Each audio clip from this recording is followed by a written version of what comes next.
만약에요, 인류가 겪는 모든 갈등과 고통, 그 뿌리가 단 하나의 잘못된 믿음에서 시작되었다면 어떨까요? 좀 충격적인 가설이죠? 오늘 바로 그 이야기를 한번 파헤쳐 보겠습니다. 생각해보면 참 이상하죠? 전쟁, 폭력, 억압, 역사는 왜 이렇게 계속 되풀이되는 것처럼 보일까요? 우리는 왜 똑같은 실수에서 벗어나지 못하는 걸까요? 오늘 우리가 살펴볼 내용은 바로 이 근본적인 질문에서부터 시작합니다. 보통 우리가 뭔가 변화를 원할 때 사람들의 행동을 바꾸려고 하잖아요. 법을 만들거나 새로운 규칙을 정하거나. 하지만 오늘 살펴볼 자료는 그게 그냥 임시 방편일 수 있다고 말해요. 문제의 진짜 뿌리, 바로 우리 머릿속에 믿음에 집중해야 한다고 아주 강하게 주장하죠. 자, 그렇다면 진짜 문제의 핵심은 뭘까요? 눈에 보이는 우리의 행동일까요? 아니면 그 행동을 만들어내는 보이지 않는 믿음일까요? 첫 번째 파트에서 그 우선순위를 한번 따져보겠습니다. 이 자료의 핵심 주장은 아주 명확합니다. 모든 행동은 결국 믿음에서 나온다는 거예요.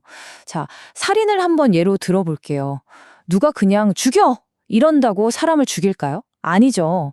하지만 만약에 그 행동이 옳고 심지어 신성한 일이라는 강력한 믿음이 머릿속에 있다면 이야기는 완전히 달라지는 겁니다.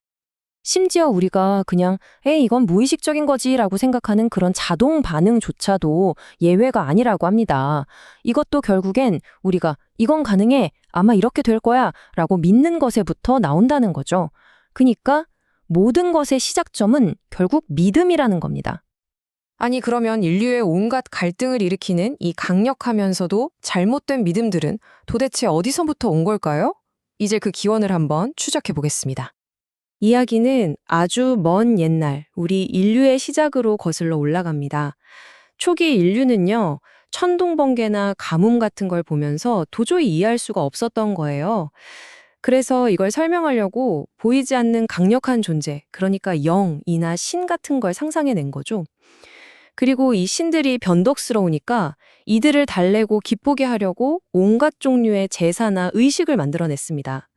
시간이 흐르면서 이 이야기들은 신화가 되고 이 신화가 진짜 사실로 받아들여지면서 지금 우리가 아는 조직화된 종교의 바탕이 된 겁니다. 바로 이 지점에서부터 인류의 비극이 싹트기 시작했다고 이 자료는 지적합니다. 왜냐하면 우리가 상상해낸 신은 뭐랄까 자비롭고 완전한 존재가 아니었던 거예요. 오히려 끊임없이 뭔가를 필요로 하고 변덕스럽고 복수심에 불타고 인간에게 무조건적인 복종을 요구하는 그런 존재로 그려졌던 거죠. 이렇게 잘못 그려진 신의 이미지는요, 인류 역사에 아주 깊숙이 뿌리내린 5가지 핵심적인 오해, 즉 오류를 낳았습니다. 지금부터 그 5가지 오류가 뭔지 하나씩 살펴보겠습니다. 자, 보세요. 모든 건 신은 뭔가가 필요하다는 생각에서 시작됩니다. 되게 이상하죠? 전지전능한데. 그리고 두 번째, 그 신은 자기가 원하는 걸 얻지 못할 수도 있다는 그런 불안감을 가진 존재라는 거예요. 여기서부터 우리 인간에게 죄책감이 싹 트죠. 우리가 신을 실망시켜서 그로부터 분리되었다는 생각. 그 결과 어떻게 될까요? 신은 이제 우리에게 자기가 필요한 걸 바치라고 요구하고요. 만약 그 요구를 들어주지 않으면 우리를 파괴해버릴 거라는 공포가 자리 잡게 되는 겁니다. 바로 이 5단계가 인류를 꽁꽁 묶어버린 아주 해로운 믿음의 시스템이라는 거죠. 이 자료의 주장은 여기서 정말 정점을 찍습니다. 방금 말씀드린 이 5가지 믿음이 인류가 가진 다른 어떤 생각이나 사상을 다 합친 것보다도 더 많은 고통과 파괴를 불러왔다는 거예요. 정말 생각하면 할수록 좀 충격적인 주장이죠? 알겠습니다. 그럼 이 추상적인 믿음이 도대체 어떻게 구체적인 현실, 그러니까 폭력과 전쟁 같은 끔찍한 일로 이어지는 걸까요? 이제 그 연결고리를 한번 살펴보겠습니다. 자, 이 문장이 그 원리를 아주 명쾌하게 설명해 줍니다. 자신의 세계관에 비추어 보아 부적절한 행동을 하는 사람은 아무도 없다. 이게 무슨 말이냐면요. 어떤 사람이든 자기가 행동할 때는 그게 틀렸다고 생각하면서 하지는 않는다는 거예요. 자기 나름의 세계관 안에서는 언제나 그럴 만한 이유가 있고 정당하다고 믿는 거죠. 다시 말해서 이게 뭘 의미하냐면요. 아무리 끔찍한 테러나 학살이라도 그걸 저지르는 사람의 믿음 체계 안에서는 그게 완벽하게 정당화될 수 있다는 뜻입니다. 심지어 이건 옳은 일이야. 이건 신이 내린 성스러운 임무야. 라고까지 생각할 수 있다는 거죠. 정말 무서운 얘기입니다. 역사를 돌아보면 이런 사례는 정말 셀 수 없이 많습니다. 1095년의 교황은 이게 바로 신의 뜻이다라는 믿음 하나로 200년 동안 수십만 명의 목숨을 앗아간 십자군 전쟁을 일으켰죠. 1989년에는 어떤가요? 한 작가를 죽이는 게 종교적인 의무라는 믿음 때문에 그 작가는 10년 넘게 숨어 지내야 했어요. 그리고 최근까지도 특정 믿음을 가진 단체들은 서구 문명을 파괴하는 게 자신들의 성스러운 임무라고 선포하면서 온갖 폭력을 정당화하고 있잖아요. 자, 지금까지 문제의 원인이 뭔지, 그 결과가 얼마나 끔찍한지 살펴봤습니다. 그럼 이제 가장 중요한 해결책으로 넘어가 봐야겠죠? 이 지긋지긋한 악순환의 고리, 과연 어떻게 끊을 수 있을까요? 우리가 하는 행동이 단지 증상에 불과하다면 우리는 어떻게 그 근본 원인을 치료할 수 있을까요? 이게 바로 우리가 마주한 가장 중요하고도 어려운 질문입니다.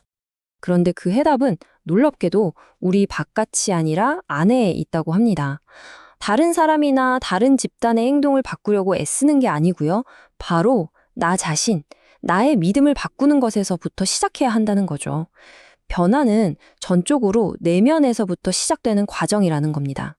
그리고 이 변화는 자연스럽게 다음 세대로 이어집니다. 아이들은요, 우리가 학교에서 뭘 가르치는지보다 우리 삶 전체를 통해 배웁니다. 우리가 뭘 두려워하는지, 얼마나 위선적인지, 말과 행동이 얼마나 다른지를 다 지켜보고 있거든요. 결국 우리 아이들의 믿음을 바꾸고 싶다면 방법은 하나뿐입니다. 먼저 우리 자신의 믿음을 바꾸는 거죠. 이것이야말로 이 자료가 우리에게 제시하는 진정한 희망입니다. 만약 우리 인류가 이 내면의 전환을 성공적으로 이뤄낼 수만 있다면 우리는 살인과 고통, 가난과 억압의 시대를 끝낼 수 있다는 정말 엄청난 가능성을 마주하게 된다는 겁니다. 네, 오늘 분석의 궁극적인 메시지는 바로 이 한 문장으로 요약할 수 있겠습니다. 우리의 믿음을 바꾸면 모든 것을 바꿀 수 있다. 이것이 바로 우리가 오늘 이야기에서 꼭 가져가야 할 핵심입니다. 마지막으로 이 의미심장한 비유를 여러분께 남기면서 마무리하려고 합니다. 거울이 또 다른 거울에게 뭐라고 말하는지 아느냐? 이게 다 사람들 짓이야.